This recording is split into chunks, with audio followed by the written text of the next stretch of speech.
Hi and welcome back. Today, we will embark on a special journey together. Young girl Angela is determined to make Christmas different. What will she do? Are you ready? Let's enter Angela's Christmas world together. Then it is yes, father dear, said Angela, looking across the breakfast table with a smile. It was her mother's smile, and the girl had filled her mother's vacant chair for more than a year. The eyes of the father and daughter met, and Angela knew before a word was said that she had conquered. I hate to see you at your age beginning to worry over these things, Ephraim Fraser said regretfully. Let the old women take care of the charities, dear. You keep on dancing in the sunshine a while longer, daughter. Angela's smile grew graver, but not less sweet. I am 20, dear, she said. Too old to dance all the time, and I cannot help thinking, you know. And it's no use, Papa, dear. I must do something. It is yes, isn't it? You are sure you won't mind being criticized and ridiculed? Quite sure, answered Angela. And sure you won't take your failures and disappointments to heart too deeply?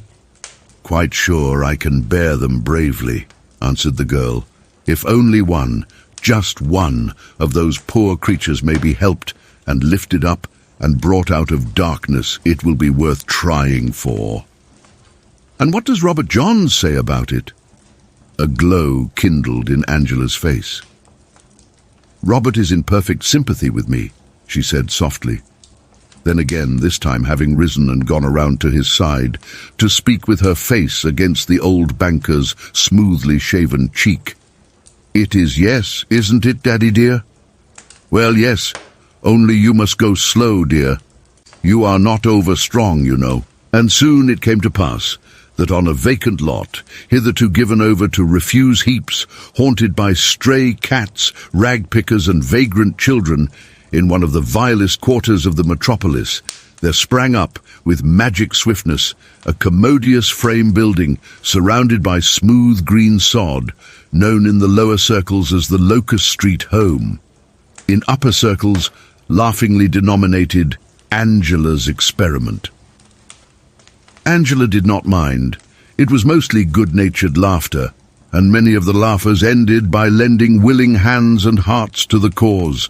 It was wonderful how the news spread through the city's purlieus that here was a sanctuary into which cold, hunger and fatigue dared not intrude, a place which the lowest might enter and be made welcome and go unquestioned, his personal rights as carefully respected as though he were one of the 400. That was Angela's theory. No man, woman or child should be compelled to anything. First make their bodies comfortable, then surround them with ennobling influences and examples. Entertain them, arouse them, stimulate them, hold out the helping hand, and leave the rest to God. They shall not even be compelled to be clean, she said, laughing. If the beautiful clean bathrooms and clean clothing do not tempt them to cleanliness, then so be it. I will have no rules, only influences. You will see. And people did see and wondered. Sometimes on warm, pleasant evenings, the spacious, cheerful hall with its tables and chairs would be almost empty.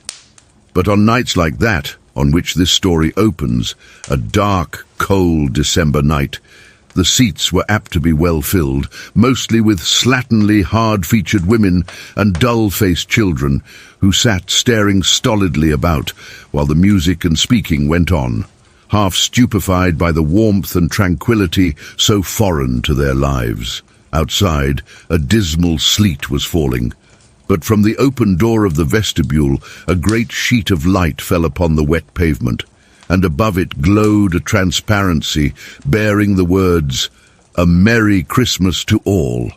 Come in." It was while the singing was going on, led by a high, sweet girl's voice, that a human figure came hobbling out from a side street and stopped short at the very edge of the lighted space. A woman by her dress, an old woman with a seamed, blotched face, an ugly human wreck, all torn and battered and discoloured by the storms of life. Such was Old Marg, Loony Marg, as she was called in the haunts that knew her best. Her history. She had forgotten it herself, very likely, and there was no one to know or care, no one in the wide world to care if she should at any moment be trampled to death or slip from the dock into the Black River. The garret which lodged her would find another tenant, the children of the gutters another target for their missiles. Not that she was worse than others, only that she was old and ugly and sharp of tongue, and the world, even her world, has no use for such as she. For some time this forlorn creature continued to hover on the edge of the lighted space. The sleet had become snow, and already a thin white film covered the pavement, promising a white Christmas, and the cold increased from moment to moment. The woman drew her filthy shawl closer. Her jaws chattered, yet she seemed unable to tear herself from the spot. Her eyes, alert under their grey brows, as a rat's, were fixed now upon the open door, now upon the transparency, yet she made no motion toward the proffered shelter. Two men, hirsute and ragged, stopped near her and, after a moment's consultation, slunk across the square of light and disappeared in the building. As the door was opened, there came a fuller burst of song, and a rush of warm air, fragrant with the aroma of coffee and oysters. The old woman's body quivered with desire, food, warmth, rest. All that her miserable frame demanded were there within easy reach, for the mere asking, nay, for the mere taking. Yet still the devils of stubbornness and spite would not let go their hold upon her. But finally, as a bitter blast swept the snow stingingly against her face, she uttered a hoarse snarl, and glancing about to see that no jeering eye was upon her, the poor creature crept across the pavement, clambered up the stone steps, and pushing open the door, slipped into the nearest vacant seat. The chairs and benches were unusually well filled. Numbers of women and children were in the foreground. A few men were also present, sitting with their bodies hanging forward, their hats tightly clutched between their knees, their eyes fixed on the floor. The women and children, on the contrary, followed every movement of the young women on the platform with furtive eagerness. The simplicity of attire which Angela and her friends had assumed did not deceive even the tiniest gutter child present. These were ladies, and one and all accorded them the same tribute of genuine, if reluctant, admiration. Old Marg, after the embarrassment of the first moment, took everything in with one hawk-like glance, the Christmas greens upon the clean white walls, the curtained space in the rear which hid some pleasant mystery, the men and women on the platform. At the organ sat a young girl, leaning upon the now silent keys, her face toward the young man who was speaking. Old Marg could not take her eyes from this face, white, serious, sweet, set in a halo of pale golden hair. The sight of it aroused strange feelings in the bosom of the old outcast. Fascinated, tortured, bewildered, she sat and gazed. It was long since she had thought of her youth. This girl reminded her of that forgotten time. Like a violet flung upon a refuse heap, the thought of her own innocent girlhood lay for an instant upon the foul mass of memories accumulated by 60 miserable years. I was light-haired too, ran old Marg's thoughts. Light-haired and light-complected like her. The perfume of that thought breathed across her soul and was gone. Still, she gazed from under her shaggy brows and, without meaning to listen, found herself hearing what the speaker was saying. He was telling without rhetoric or cant the story of Christ, and with simplicity and tact presenting the lesson of his life. This joy of giving, of sacrificing for others, the young man was saying in his earnest musical voice, so far beyond the joy of receiving, is within the reach of every human being. Think of that. The poorest man or woman or child who breathes on earth tonight may know this joy, may give some pleasure, some help, some comfort to some fellow creature. Whether it be a human creature or a dumb beast matters not. It is all one in God's sight, being an act of love and kindness and sacrifice. Old Marg looked down upon her squalid rags. Her rough features writhed with a scornful smile. That's a lie, she muttered. What could the likes of me do for anybody, I'd like to know? Still she listened. But at last, as the warmth stole through her sodden garments and into her chilled veins, and the peace of the place penetrated the turbulent recesses of her soul, the man's voice became like a voice heard in a dream, and the old outcast slept. A confused sound greeted her awakening.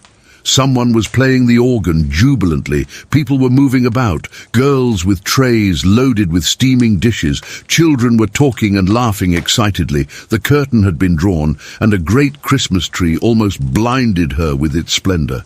She stared about in bewilderment. She looked at the tree, at the people, at her own foul rags. A fierce revulsion of feeling swept over her. Rage, shame, a desire to get out of sight, to be swallowed up in the darkness and misery which were her proper element, seized and mastered her. She staggered to her feet. A young girl approached her with a tray of tempting food. The sight and smell of it goaded the starved creature to madness. She could have fallen upon it like a wolf, but instead she pushed the girl roughly aside and fumbled dizzily at the doorknob. A hand was laid upon her arm. The girl with the sweet white face was looking at her with a friendly smile. "Won't you stay and have something warm to eat before going into the cold?" the girl asked gently. Old Marg shook the hand from her arm. "No!" she snarled. "I don't want nothing. Let me go."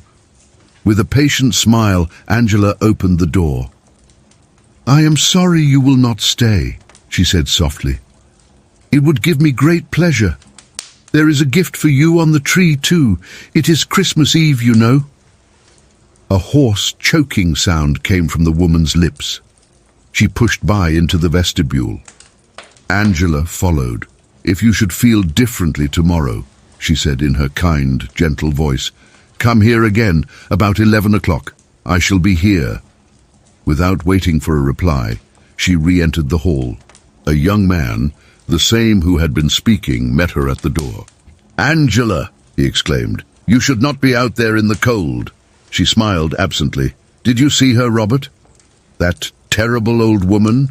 "Yes, I saw her. A hopeless case, I fear." Angela's eyes kept their absent look. "It was awful to see her go away like that, into the cold and snow, hungry and half-clad," she said. The young man leaned nearer.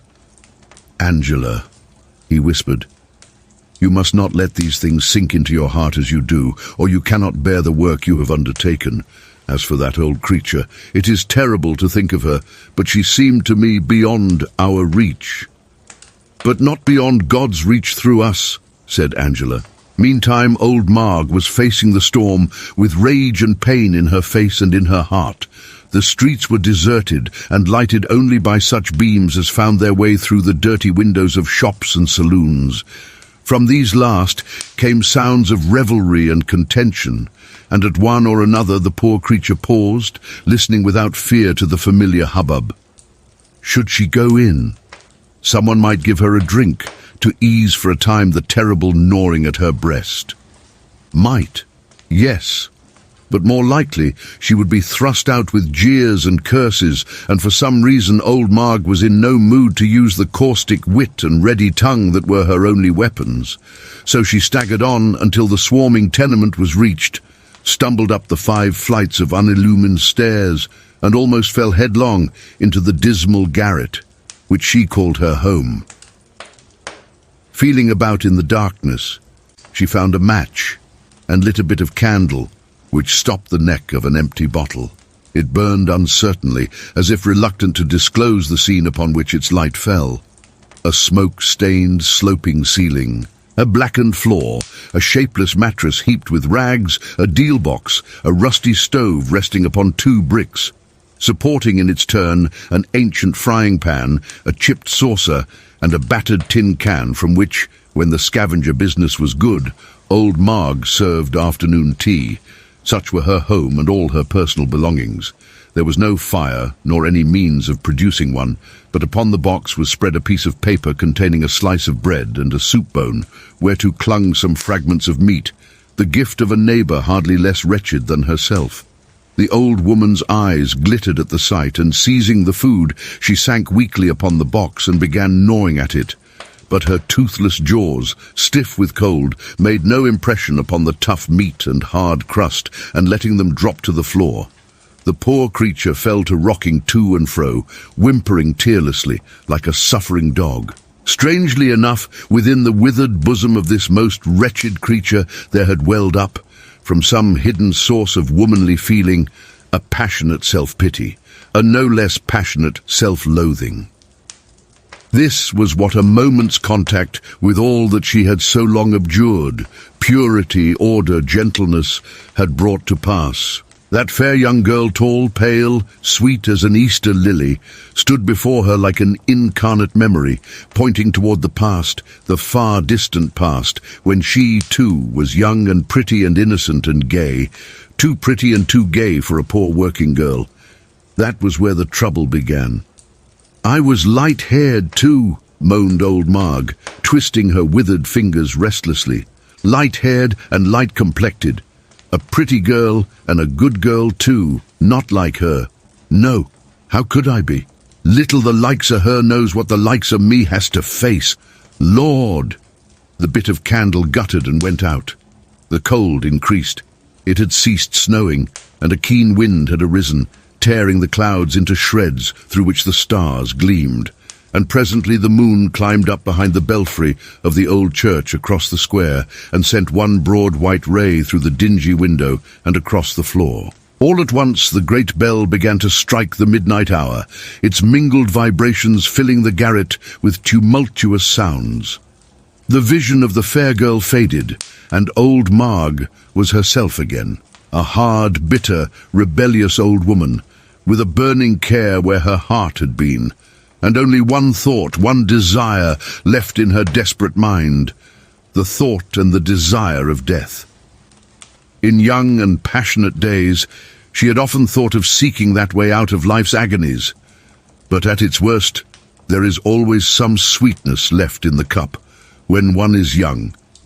It was not so now. The dregs only had been hers for many a year, and she had enough. Death, yes, that was best.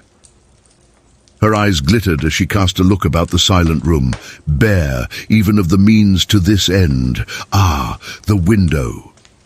With an inarticulate cry, the woman arose and hobbled along the shining moonray to the window and threw open the sash. Awed by the stern beauty of the heavens, the splendor of the moon tangled in the lace-like carvings of the belfry as in a net, she leaned some moments against the sill, looking out and down. Far below lay the deserted square, its white bosom traced with the sharp shadow of the tower. With a keen eye, old Marg measured the distance, a sheer descent of 50 feet. Nothing to break the fall. Nothing.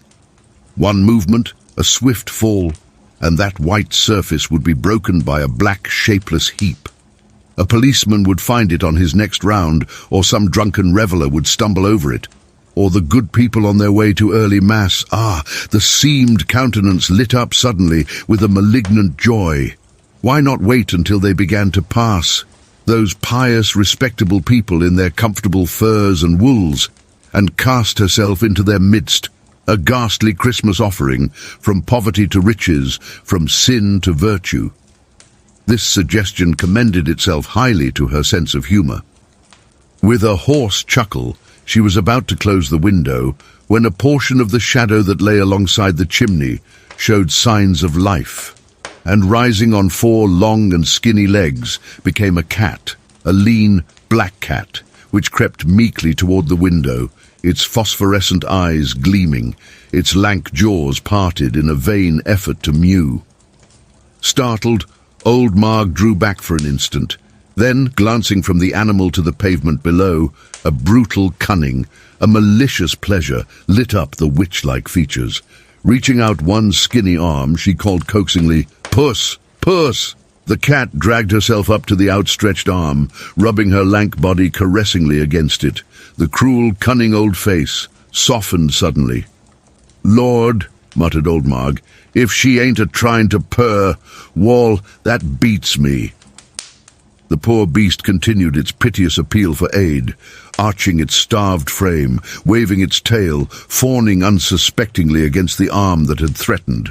With an impulse new to her misery-hardened heart, old Marg drew the animal in and closed the window. Far from resisting, the cat nestled against her with every sign of pleasure. "She's been somebody's pet," said the old woman, placing her on the floor. "She ain't always been like this."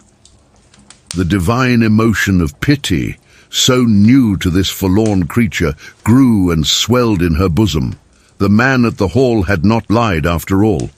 Here was another of God's creatures as miserable as herself, nay, more so, for she had a roof to shelter her, and she could share it with this homeless one. "Poor puss," muttered old Marg, stroking the rough fur. "You're starving too, ain't you?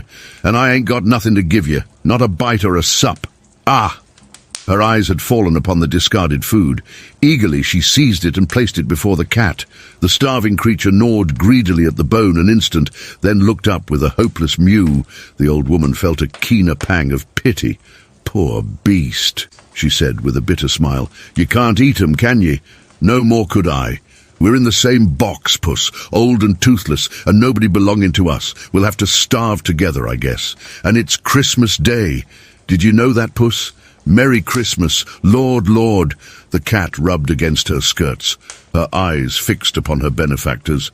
"Seems to understand every word I say." Old Marg muttered, "If only I had a drop of milk for her now." Hobbling to the stove, she examined the battered tin can, letting the moonlight shine into its rusty depths. A little water or tea remained in it, and with this she moistened some of the bread and placed it before the cat, which devoured it now eagerly. Then she took the animal in her arms and laid herself down on the mattress, drawing the ragged covers over them. The cat nestled against her side. The warmth of the two poor bodies mingled, and both slept. The moon ray crept along and spread itself over the heap of rags, the knotted fingers resting on the cat's rough fur, the seamed old face. It passed away, and morning dawned, with a peal of bells and the sound of footsteps on the pavement below, and still the two slept on. Angela stood near the door, receiving her Christmas guests. They came straggling in twos and threes, some boldly and impudently, some shamefaced and shy, some eager, some indifferent, but all poverty-pinched. Each one was pleasantly welcomed and passed on to the feast. Angela watched and waited, and at last the door opened slowly to admit old Marg, who stopped short on the threshold with a look at once stubborn, appealing, suspicious, ashamed. Like a wild animal on the alert for the faintest sign of repulsion or danger, she stood there, but Angela only smiled, proffering her white, soft hand, destitute of jewels, but the hand of a lady. "A Merry Christmas," she said brightly.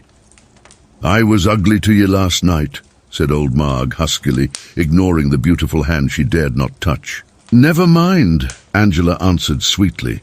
"You were tired." "I am a bad old woman," said old Marg mistrustfully. "Never mind that either," said Angela. "Let me be your friend. If you will, you shall never be cold or hungry again."